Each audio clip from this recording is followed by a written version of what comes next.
استر يا رب، يا رب استر. ايه يا كابتن؟ اتأخرت ليه؟ عقبال ما جيت. حد شافك وانت جاي؟ كل الناس شافتني وانا جاي. الحمد لله. الحمد لله. في ايه طيب؟ فهمني طيب. حاضر انا جاي اهو. جاي. مالك؟ هتجنن يا حسين. من ايه؟ طلع حاضر. احكي لي حكايه البيضه. بيضة ايه يا كابتن؟ حكايه البيضه. بيضة ايه يا كابتن؟ الراجل بتاع البيضه، وادي اللي سرقها، وادي اللي حمرها، وادي اللي قشرها، وادي اللي كركر. انت جايبني المشوار ده كله عشان البيضة؟ هيجنن امي. مين اول واحد عمل كده؟ لما يحل مصر كلها وتلاقي عيالها لعبه متخلفه زي دي يبقى راجل عبقري. انا لازم اعرف هو منين.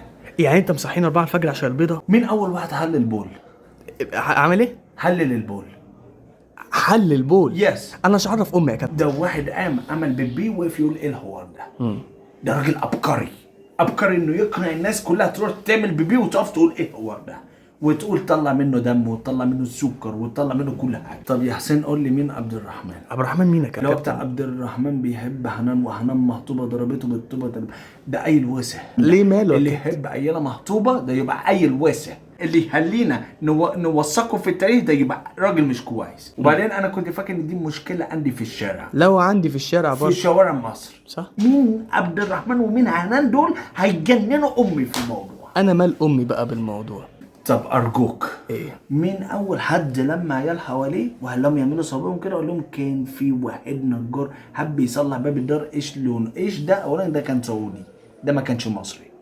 قول لي مين هو اللي جمع العيال دي كلها وهلا كل مصري تلعب نفس اللعبه المتخلفه دي. وكم مسمار يلزموه في تهليل هذا ده كان مستثمر جاي مصر يشتري الدار اصلا ولا ده كان ايه؟ انا بس عايز افهم يا حسين، انت عايش في البلد دي قبلي، انا عاوز افهم كل حاجه عنكم. انا عايش في البلد قبلك، عمري ما سالت اسئله كلها. ده غلط يا حسين، غلط. انا قعدت مع نفسي اشوف احنا بنقول ايه، اكتشفت حاجات خطيره. طب انت عارف ان احنا اول ناس اكتشفنا كنتاكي؟ احنا؟ لما الراجل كان بيقول هادي بادي كرومب زبادي شالوا كرومب زبادي ده الكولوسلو. شالوا هاتوا كل الات. بقول له يا كتكوت روح السوق هات البيضه من الصندوق، اوعى تاكلها طق تموت. كتكوت يروح يجيب البيضه من الصندوق ده بيحملوه مسؤوليه، عايزينه يكبر يبقى فرخه عشان يبقى كنتاكي. طب والصندوق ده السناك بوكس. ايوه صح. مفيش حل. لا بس بعد كده بيقول لك واضرب امك بالشلوت واستخبى ورا ابوك. لا دي كانت خناقه قدام الفرع ملهاش علاقه باي حاجه. هتجنن، انا هتجنن يا حسين. ايه ده يا كابتن؟ الناس نايمه.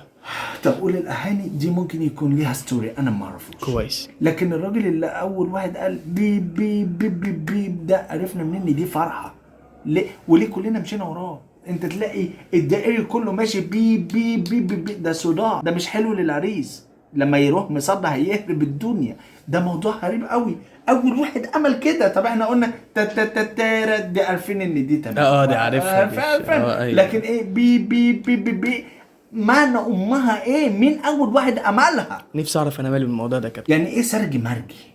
1 2 سرج مرجي. انت حكيم ولا تمرجي عشان نعرف نتكلم مع بعض؟ عشان انت لو تمرجي انا مش هعرف اتكلم مع امك. لكن انت حكيم قال له انا حكيم الصحيه، العيانه اديله هونه والمسكينه اديله لقمه. ده سحر ده. ده سحر ده. انا نفسي اعرف مين ده. انا عاوز النهارده اجمع كل الناس دي واحطهم في موسوعه كده اقول ان امك انا يا حسين ماشي امبارح مسحور في كل اللي بقول لك عليه ده. لقيت عيل صغير وقفني قال لي يا كابتن يا كابتن، قلت له نعم يا حبيبي. قال لي امك جزرت الحاجه. لا ما اقصدش، قصده امك جات زارت الحاجه. وانت ايش عرف امك انت؟ ما انا اتقالت لي وانا صغير. بعد كده قال لي ابوك كلب اللي قمت ماسكه رفعه بالنص واكله قلم على وشه امه. ابوك ما اكلش بالليل؟ او ابوك اكل بالليل؟ ايوه. ولما قلت له اتصل قال لي امك رقاصه. لا ده قصده امك رقاصه. هو يقصد الموضوع ده. اه. والكبيره بقى لقيت الواد ده جاي قال لي يا كابتن يا كابتن، قلت له نعم يا حبيبي. قال لي ابوك بابا. لا بس الواد ده وسع. الواد ده انا فشعته. لو لقيت اي اجابه للي انا قلت لك عليه ده على طول كلمه بوليس.